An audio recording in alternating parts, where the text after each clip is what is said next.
আসসালামু আলাইকুম। আমি ফারজানা করিম বলছি পর্তুগাল থেকে। তো সাধারণত হাঁস কেনা হয় আমার প্রতি সপ্তাহের শনি রবিবারে। এটা ম্যান্ডেটরি, কারণ আমার কাছে হাঁস খুব ভালো লাগে খেতে। কারণ প্রতিদিন মুরগি খেতে ভালো লাগে না, আর গরুর মাংসের দাম অনেক বেশি। হাঁসটা আমার কাছে রিজনেবল মনে হয়েছে। পার কিলো নিয়েছে 6.5 ইউরো। তো এরকমভাবে একদম ওরা ছিলে কেটে কুটে এভাবে প্যাকেট করে দেয়।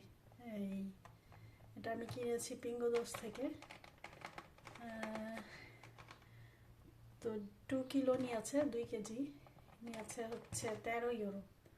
আমার কাছে মনে হয়েছে যে এটা চিপার অপশান। জানি না কার কাছে কীরকম লাগে হাঁসের মাংস, বাট আমার কাছে খুব মজা লাগে। আর জেনারেলি আমি এটা গ্রিল করি একদম টোটালি এই বারবিকিউ স্টাইলে।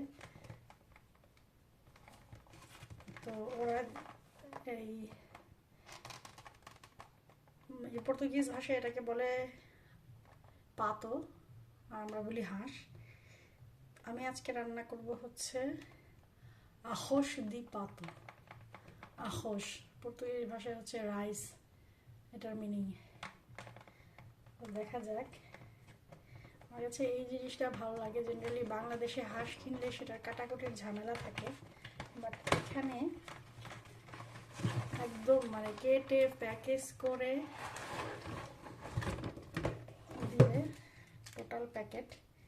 এবং এইটা সুবিধা হচ্ছে আপনার কোনো মশলা মাখানো লাগবে না। টোটাল মশলা মাখানো, জাস্ট আপনি বারবিকিউ সেটে জাস্ট কয়লা দিয়ে এটাকে গ্রিল করে নেবেন। আর কিচ্ছু করা লাগবে না। পুরা এই যে মশলা দিয়ে ওরা দিয়ে রেখেছে, পুরোটা মশলাযুক্ত। ঠিক আছে।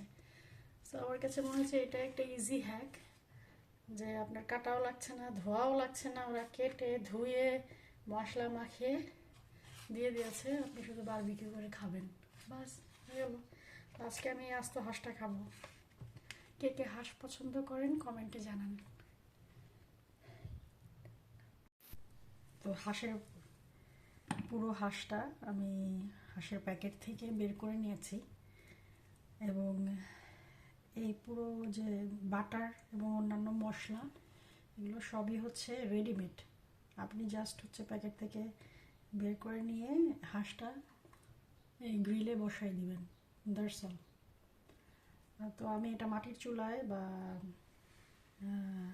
গ্যাসের চুলায় করব না, জাস্ট হচ্ছে যে বারবিকিউ ট্রে এটাতে কয়লা দিয়ে কতক্ষণ দমে দিয়ে রাখবো। এটা খুবই ইজি ওয়ে বারবিকিউ করার, যে আপনার কোনো মশলা মাখাতে হচ্ছে না, কোনো কিছু করতে হচ্ছে না। এটা ফুল রেডিমেড পাবেন আপনি পিঙ্গোদোসে। এই হাঁসটা, এই পুরো হাঁসটা ম্যারিনেট করা থাকবে। তবে একটা জিনিস মাথায় রাখতে হবে, ওরা যে ডেটটা লিখে রাখে ওই ডেটের মধ্যে আপনার রান্না করে ফেলতে হবে। আমি জেনারেলি যখন হাঁস কিনি তখন হচ্ছে যেই দিন কিনি সেই সময় তাৎক্ষণিকভাবে রান্না করে ফেলি, তাহলে ফ্লেভারটা খুব মজা লাগে। তো এই হচ্ছে পাতো, মানে হচ্ছে হাঁস। এই হাঁস পুরোটা এখন রান্না করছি, আস্ত হাঁস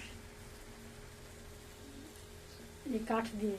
আমার কোনো গ্যাস লাগে না রান্না করতে, কারণ আমার প্রচুর কাঠের স্টক আছে। গ্যাস জেনারেলি আমি রাতের বেলা ইউজ করি, বাট দিনের বেলা আমি কাঠ দিয়ে রান্না করি। বাট আমার কোনো চুলা নেই, যার কারণে একটু সময় বেশি লাগে। চুলা থাকলে একটু ভালো। যাই হোক, বারবিকিউ করার যেই ট্রেটা ওইটার মধ্যেই আমি রান্না করি। তো এটাতে একটা সুবিধা হচ্ছে যে যাই রান্না করি আমি কাঠের চুলায়, গন্ধটা খুব ভালো লাগে। তো পর্তুগালে একটা সুবিধা, আপনি কাঠ কিনতে হবে না। মানে ম্যাক্সিমাম সময় দেখবেন যে কেউ যদি ঘর চেঞ্জ করে খাট ফেলে রেখে যায়। আমি খাট খুলে নিয়ে আসছি এবং এই কাঠটা কিন্তু খুবই ভালো, খাটের কাঠ। এবং এগুলো জলে খুব দ্রুত। আমার এই একটা কাঠের অর্ধেক দিয়েই এই হাঁসের রান্নাটা শেষ হয়ে যাবে।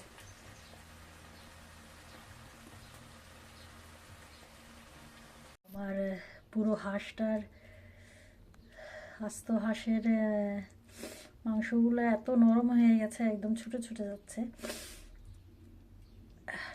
কাঠের চুলায় নাকের পানি চোখের পানি দিয়ে তারপরে হচ্ছে আপনার রান্না করতে হবে। মানে 12টা বেজে গেছে, কিন্তু এটার স্বাদ অতুলনীয়। তো এখন আমি নামিয়ে ফেলবো চুলা থেকে।